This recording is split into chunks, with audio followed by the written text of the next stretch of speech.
Halo, assalamualaikum warahmatullahi wabarakatuh.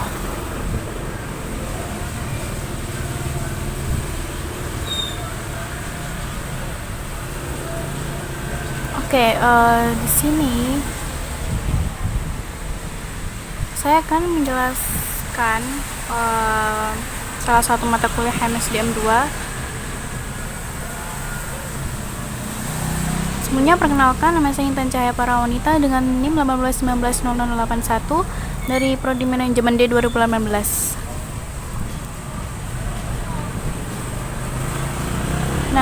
Video ini saya buat untuk memenuhi salah satu tugas mata kuliah MSDM 2 yang diampu oleh Bapak Ferry Haryawan, SEMM.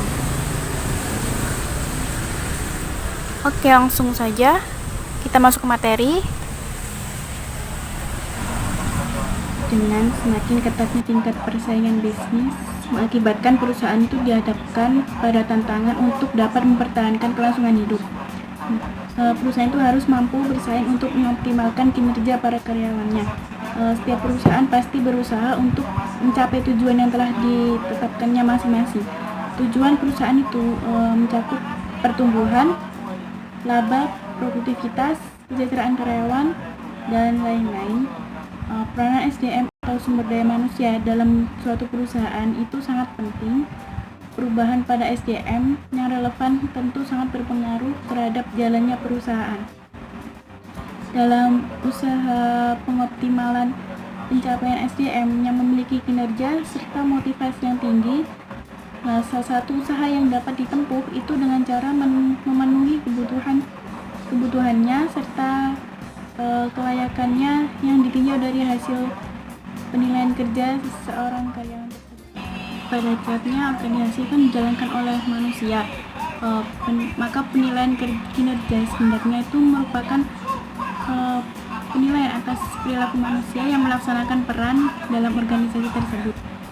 Kinerja perusahaan itu akan sangat dipengaruhi oleh peran dan kinerja karyawan yang berada di dalam organisasi, dan hal tersebut tentu akan dapat menimbulkan kepuasan kerja bagi para karyawannya. Hasil penilaian kinerja dapat menunjukkan apakah seorang pegawai itu melakukan pekerjaannya sesuai dengan yang dimaksudkan. Penilaian kerja penting bagi setiap karyawan dan berguna bagi perusahaan untuk menetapkan tindakan kebijakan berikutnya. Tindakan atau kebijakan selanjutnya yang dimaksud itu untuk memungkinkan karyawan dipromosikan, didemosikan, dikembangkan, diberhentikan, ataupun diberi kompensasi dan reward. Apa saja nantinya akan kita jelaskan. Di sini ada bagaimana cara mengoptimalkan kinerja karyawan, apa itu sistem reward, apa itu sistem kompensasi, apa itu mutasi, apa itu promosi, dan apa itu demosi. Bagaimana cara mengoptimalkan kinerja karyawan? Kinerja karyawan itu dapat ditingkatkan atau dioptimalkan dengan berbagai cara. Yang pertama ada reward, kompensasi, mutasi, promosi, dan demosi. Yang pertama, sistem reward. Apa itu sistem reward? Sistem reward itu salah satu lingkup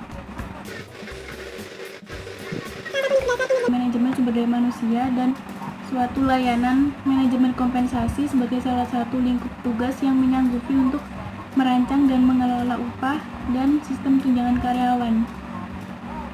Jadi secara khusus sistem reward itu harus disesuaikan karena hal ini bertujuan untuk memotivasi kinerja karyawan yang sesuai dengan strategi perusahaan, menarik dan mempertahankan orang-orang dengan pengetahuan, keterampilan, dan kemampuan yang diperlukan untuk mencapai tujuan strategis perusahaan, dan menciptakan budaya yang sportif dan terstruktur. Setiap karyawan atau pekerja mempunyai motif dan kebutuhan tertentu serta mengharapkan kepuasan dan penghargaan yang mereka inginkan dari hasil pekerjaan tersebut. Jadi melalui sistem reward ini pasti akan berpotensi mengoptimalkan sumber daya manusia, terutama dalam hal kinerja karyawan. Ada yang menyatakan bahwa sedikit penyesuaian untuk bonus karyawan dapat menghasilkan manfaat yang terukur bagi karyawan dan organisasi. Yang dimaksud bonus ini merupakan salah satu bentuk dari sistem reward.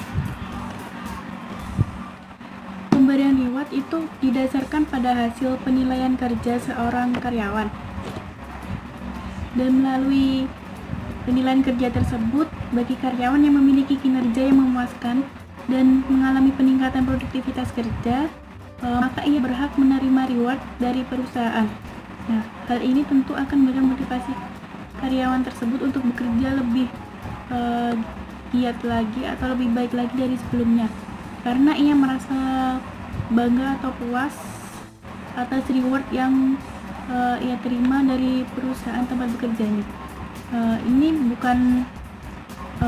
ini tentu saja bukan hanya motivasi individu yang mendapatkannya saja, tapi juga berpengaruh terhadap orang-orang di sekitarnya.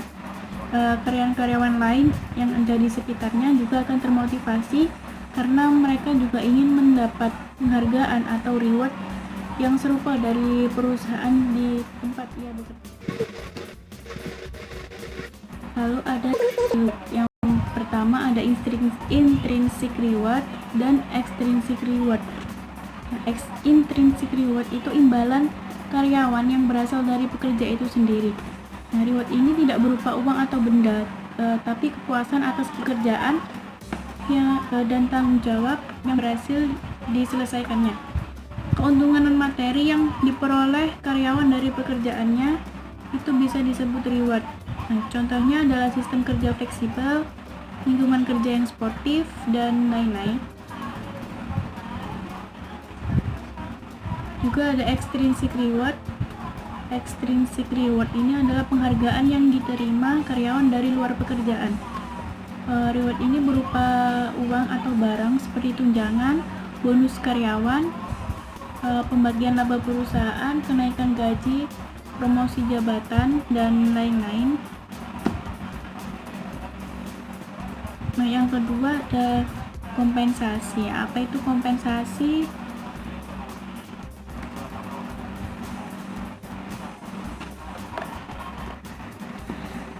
Sebenarnya sistem kompensasi itu hampir mirip dengan sistem reward.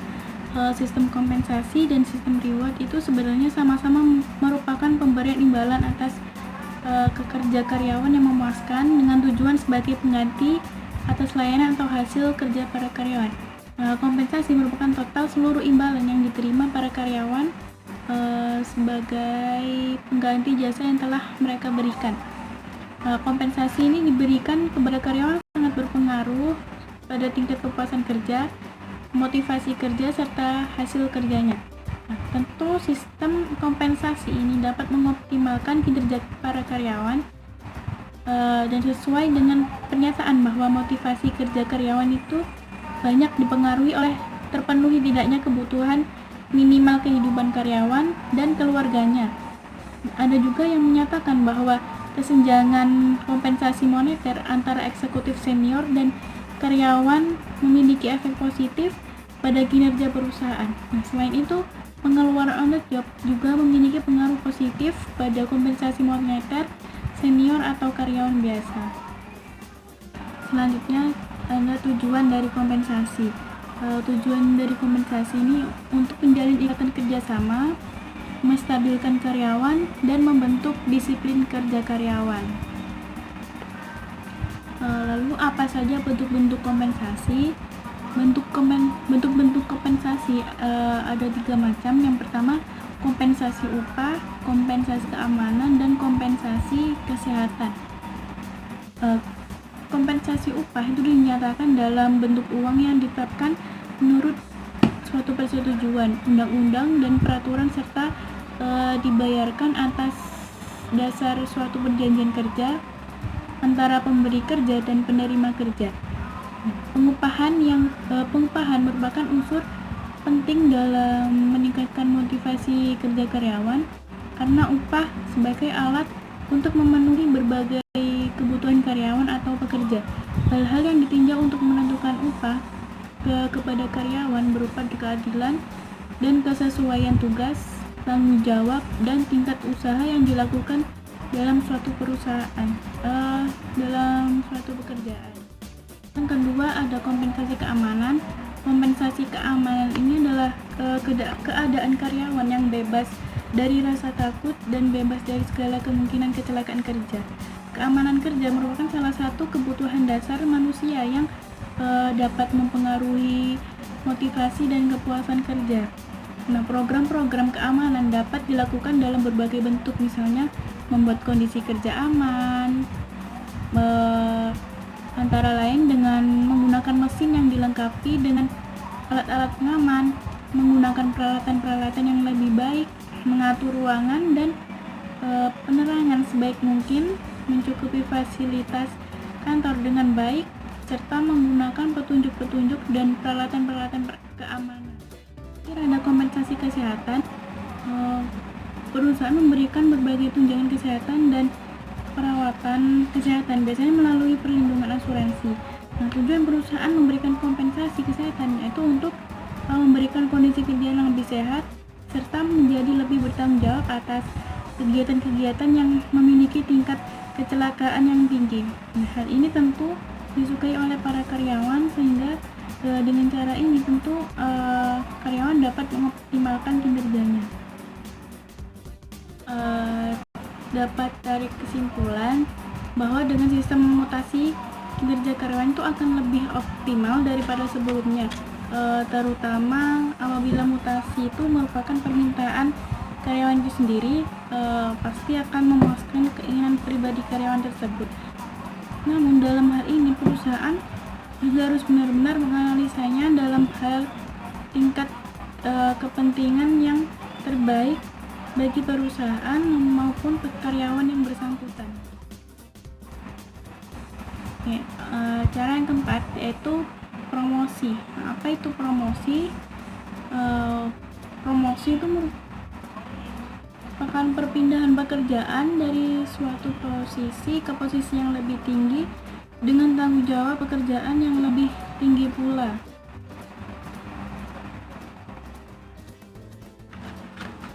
Sebelum dipromosikan, seorang karyawan itu perlu disesuaikan terlebih dahulu mengenai pengetahuan dan keterampilan yang dimilikinya, yaitu kesesuaian berdasarkan tingkat pekerjaan yang akan ditempati.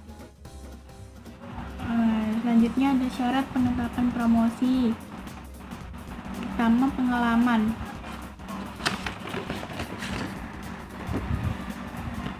Banyaknya pengalaman seorang karyawan seringkali digunakan sebagai salah satu syarat untuk promosi, karena dengan adanya pengalaman yang lebih banyak, maka diharapkan kemampuan bekerja yang lebih tinggi, ide yang lebih banyak.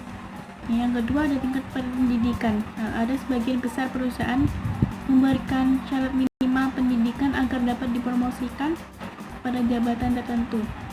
Hal ini mempunyai alasan bahwa dengan pendidikan yang lebih tinggi, maka dapat diharapkan karyawan memiliki jalan pemikiran yang lebih baik. Juga ada loyalitas atau kesetiaan terhadap perusahaan tempat karyawan bekerja, seringkali digunakan sebagai syarat promosi. Hal ini disebabkan karena dengan loyalitas yang tinggi, karyawan diharapkan memiliki tanggung jawab yang besar. Yang keempat, kejujuran. Untuk jabatan-jabatan tertentu, mungkin kejujuran merupakan syarat yang utama untuk yang diperlukan atau diperhatikan. Misalnya untuk jabatan kasir atau bagian keuangan, kejujuran adalah merupakan syarat utama yang harus diperhatikan. Yang kelima, ada tanggung jawab. Seringkali perusahaan itu memerlukan tanggung jawab yang cukup besar, sehingga masalah tanggung jawab merupakan syarat utama untuk promosi. Apabila seorang karyawan memiliki tanggung jawab dalam melakukan pekerjaan yang kecil, maka demikian juga dalam melakukan pekerjaan yang besar. 6. Kepandaian dalam bergaul. Untuk promosi pekerjaan tertentu mungkin diperlukan kepandaian bergaul, sehingga persyaratan kemampuan bergaul dengan orang lain itu perlu dicantumkan untuk promosi jabatan tersebut. Misalnya untuk jabatan salesman, di mana syarat ini sangat penting untuk diperhatikan. Yang ketujuh ada prestasi kerja. Pada umumnya setiap perusahaan mencantumkan syarat prestasi kerja untuk promosi. Yang kedelapan ada inisiatif dan kreativitas. Nah, untuk promosi pada jabatan tertentu mungkin syarat tingkat inisiatif dan kreativitas itu harus diperhatikan. Hal ini disebabkan karena jabatan yang akan dipromosikan ini memerlukan inisiatif dan kreativitas karyawan. Selanjutnya ada dasar pemilihan promosi. Yang pertama senioritas dan kecakapan kerja. Dasar pemilihan promosi ada dua, senioritas dan kecakapan kerja. Mengapa senioritas? Hal ini dilakukan karena dianggap bahwa semakin lama seorang tenaga kerja bekerja di suatu perusahaan, maka semakin banyak pula pengalamannya dan semakin terampil pula mengenai pekerjaannya. Dan hal itu tentu saja berdampak pada tingginya atau optimalnya produktivitas kerja dari karyawan tersebut. Sedangkan kecakapan kerja pada umumnya karyawan yang berkemampuan dalam itu mampu menghadapi perubahan situasi perusahaan yang baik. Maka dari itu, dalam memilih seorang karyawan yang akan dipromosikan, sebaiknya perusahaan meninjau dari kedua dasar pemilihan promosi tersebut. Sistem ini pasti dapat mengoptimalkan kinerja seorang karyawan karena hal ini sesuai dengan pernyataan jika ada kesempatan bagi setiap karyawan dipromosikan, karyawan tersebut akan terdorong bekerja giat, bersemangat, disiplin, dan berprestasi kerja sehingga sasaran perusahaan itu secara optimal dapat tercapai. Lalu ada demosi. Demosi, apa itu demosi? Ini cara yang kelima ya. Demosi perpindahan posisi pekerjaan ke posisi yang lebih rendah atas dasar penilaian kurang cakap. Demosi merupakan salah satu bentuk hukuman yang diberikan kepada karyawan yang dinilai kurang cakap pada posisinya. Apabila seorang karyawan terkena hukuman ini, mereka dinilai memiliki pengetahuan, keterampilan, dan kemampuan yang kurang sesuai dengan persyaratan pekerjaannya. Selain itu, biasanya mereka telah melakukan beberapa kesalahan yang fatal yang menyebabkan kerugian pada perusahaan tersebut. Ada yang menyatakan bahwa pengusaha yang sedang mempertimbangkan menurunkan jabatan seorang karyawan itu harus memeriksa dengan teliti apakah ada pilihan lain yang cocok yang memiliki lebih sedikit konsekuensi negatif bagi karyawan. Ada juga yang merekomendasikan bahwa perubahan itu harus memungkinkan adanya pertumbuhan, yang berarti bahwa pekerjaan baru harus menawarkan kemungkinan untuk pengembangan lebih lanjut dan penggunaan pengetahuan dan keterampilan baru. Dukungan dalam perubahan ke pekerjaan baru itu harus disediakan, misalnya dengan memberikan pelatihan yang memadai, menjaga gaji pada tingkat yang sama, dan relokasi ke lingkungan baru. Dan tentu sistem ini membantu mengoptimalkan kinerja karyawan.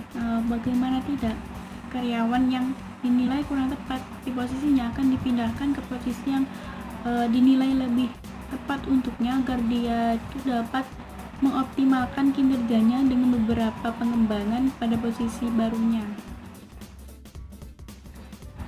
Selanjutnya, apa alasan dilakukannya demosi? Ada dua pilihan yang bisa karyawan pilih saat mengalami demosi. Yang pertama adalah bertahan di perusahaan sekarang dan berjuang untuk mendapatkan posisi yang sebelumnya. Yang kedua, langsung mengajukan pengunduran diri atau pindah kerja. Kedua keputusan tersebut itu harus dipikirkan secara matang dan tidak terburu-buru. Apapun yang menjadi pilihan karyawan, sebaiknya karyawan yang mengalami demosi tetap bekerja keras dan menjalankan peran dengan baik di kantor.